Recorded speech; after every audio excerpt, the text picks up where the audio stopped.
সংঘাতের এক সপ্তাহের মাথায় ইসরায়েল জুড়ে বড়সড় হামলা চালিয়েছে ইরান।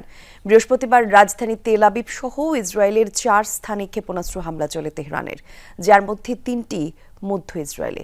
টার্গেট করা হয় সামরিক এবং গোয়েন্দা স্থাপনা।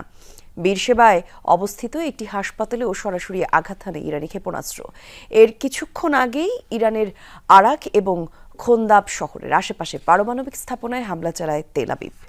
গ্লিটারের টুইন লেমন ও অ্যান্টিব্যাকটেরিয়াল ফর্মুলা বাসনকে চকচকে জীবাণুমুক্ত করে আমাদের দেয় গ্লিটার গ্যারান্টি।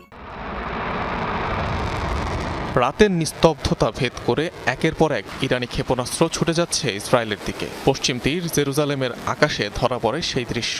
কিছুক্ষণ পরই প্রতিরক্ষা ব্যবস্থা ভেদ করে ইসরায়েলের কমপক্ষে 4টি স্থানে আঘাত হানে মিসাইলগুলো। বৃহস্পতিবার ভোররাত থেকে ইসরায়েলে বড়সড় অভিযান চালায় ইরান। টার্গেট করা হয় মধ্য এবং দক্ষিণ ইসরায়েলের 4 স্থান। এর মধ্যে 3টি মধ্যাঞ্চল এবং তেল আবিবের কাছাকাছি এলাকা। আইডিএফ এর কমান্ড সেন্টার সহ একটি গোয়েন্দা স্থাপনা ধ্বংসের দাবি করে তেহরান। ক্ষতিগ্রস্ত হোলন নামক এলাকার একটি আবাসিক স্থাপনা। দক্ষিণ ইসরায়েলের বীরশেবায় একটি হাসপাতালে সরাসরি আঘাত হানে ইরানের ক্ষেপণাস্ত্র। পাশাপাশি শকওয়েভের কারণে মারাত্মক ক্ষতিগ্রস্ত হয় ভবনটি। ভেঙে পড়ে ছাদের একাংশ। ব্যাপক ক্ষতির কথা স্বীকার করলেন প্রধানমন্ত্রী নেতানিয়াহু।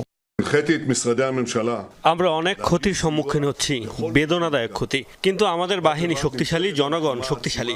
রাষ্ট্র হিসেবে ইসরায়েল আগের চেয়েও বেশি শক্তিশালী। মন্ত্রণালয়গুলোকে নির্দেশ দিয়েছি যাতে ক্ষতিগ্রস্ত সকলকে সহায়তা দেয়। এর কিছুক্ষণ আগেই ইরানের আরাক এবং খোন্দাব শহরের আশপাশের এলাকায় হামলা চালায় আইডিএফ, যেখানে তেহরানের ভারী জল পারমাণবিক রিয়েক্টর অবস্থিত। অঞ্চলগুলো খালি করার নির্দেশনার কয়েক ঘন্টার মধ্যেই সেখানে বিমান হামলা চালায় নেতানিয়াহু বাহিনী।